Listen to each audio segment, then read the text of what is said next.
I played 6 hours of Assassin's Creed Mirage and saw about everything. Details about menus, maps, etc. But I'm not allowed to show you guys that.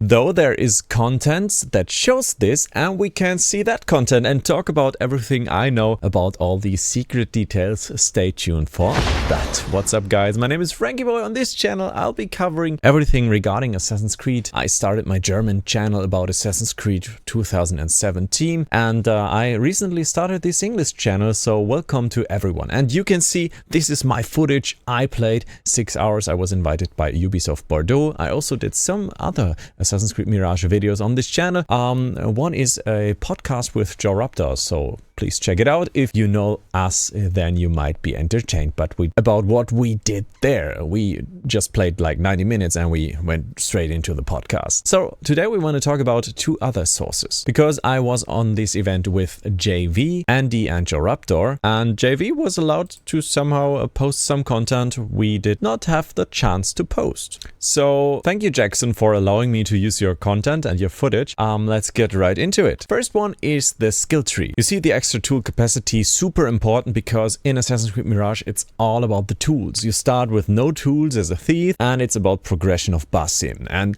you unlock these super awesome tools that enhance your gameplay. They really do. So at first you are like limited to stealth. Everything except for stealth is like a guaranteed death almost, and you get all these new tools by leveling up. If you unlock these tools, you're much better in also open combat. So see the journey of Basim by using tools and unlocking new tools. Super important to do so. There are many tools like noise makers, you have the smoke bombs, etc. Enhancing your elixir pockets, that's quite handy as well, of course. Moving on to Enkidu. Enkidu is super important, like Senu in Assassin's Creed Origins was, or so. Back then in Valhalla, the Raven was of no importance, and I kind of missed using Enkidu in my own footage because of that, like how it was. Right now, Enkidu is super important. Keep the rooftops clear to just get these archers out of the way and make everything easier for a real assassin gameplay. And you can do so by using the tools, so this really is like hand in hand. But I have to say, the whole game feels like a DLC for the last game, so don't expect anything huge, like a huge change. Eagle Sense is also like a classic, you know, from Assassin's Creed Origins. They put that into the game there, like the path of the enemies. Alright, the chain assassination is quite nice because you throw a knife after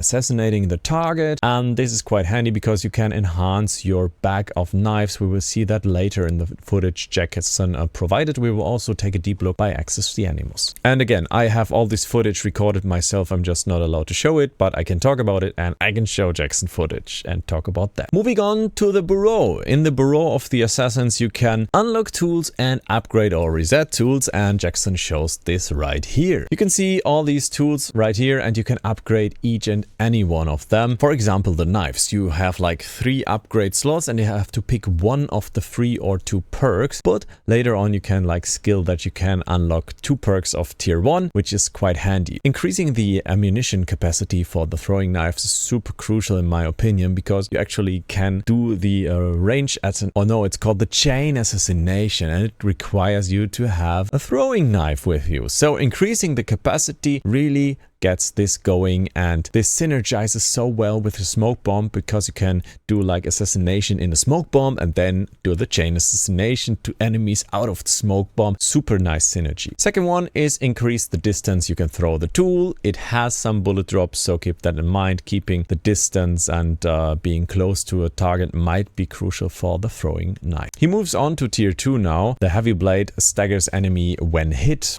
I think you want to one-hit these guys with it. Don't really like that one. Light blade, you can charge your throw and increase range and damage, which is quite handy. Like increasing the range is a thing I would consider in this case. And the sharp blade increases the damage by the knife. It also synergizes well with the talent below, but I would say like go for the capacity at first. That's just my first thought. I'm not that deep into the game yet. Also, you can see this poisoning effect over here. It's the first one, and you have some other awesome perks down at the 3rd tier. He unlocked the 1st tier right now, and you can also upgrade like anything like the noisemaker, etc. Even the smoke bomb, mind wipe sounds super interesting. They forget about you and forget about the existence of Basim almost. Like the silent blast is so awesome not hearing you when you detonate it. Moving on to the botanist. This was a mission only the 20 of us at the event in Bordeaux were allowed to play. So we can see every mission grants you some rewards, and so does the botanist. It's like a small mission that wasn't outstanding in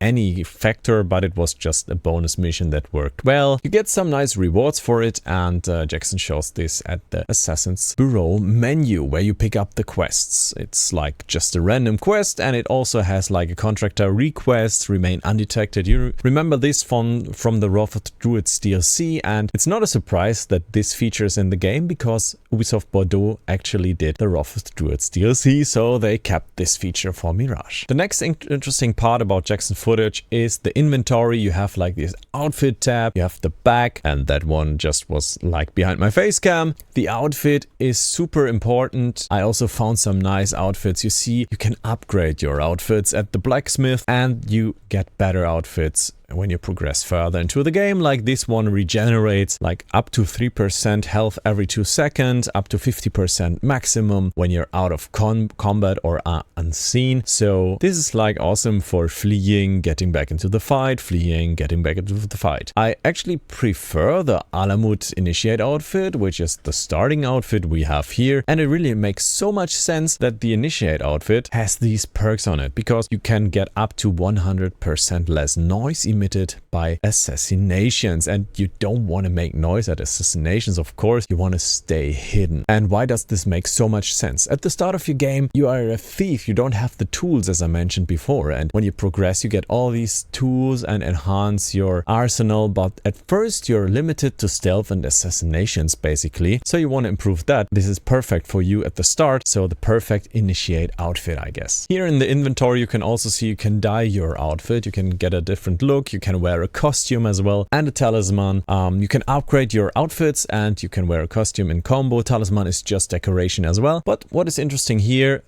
Jackson chose to upgrade his dagger, but not his sword. The dagger is more for parrying, and you get certain bonuses. The sword is also upgradable at the blacksmith. You can get new perks or better perks. When you upgrade the sword, you get better perks. When you get a different sword or dagger, you get a new perk. Yeah, you should really decide which one to get, which one is the best weapon. I will tell you guys when I have the chance to get my hands on the final game and farm every weapon for you to compare them and tell you which are like the top 3 ones I would suggest to get. So stay subscribed if you don't want to miss that one. Jackson also shows like different dyes for the armor. You can choose a color you like. It's basically white like that, or green. I used that color as well in my playthrough. I also used like this Assassin's Creed 1 filter, which looked like this, and Ubisoft Bordeaux said don't use it, it's not worth it, and I can like totally sign that. It's not worth using this filter. It's not awesome, it's not looking beautiful, it's just like lush. I don't know, I don't like that. And don't worry, this game is set to German in this playthrough. Alright, that's it for now about the secrets I'm not allowed to show you, but others showed you. I was allowed to talk about it, so I could combine that for a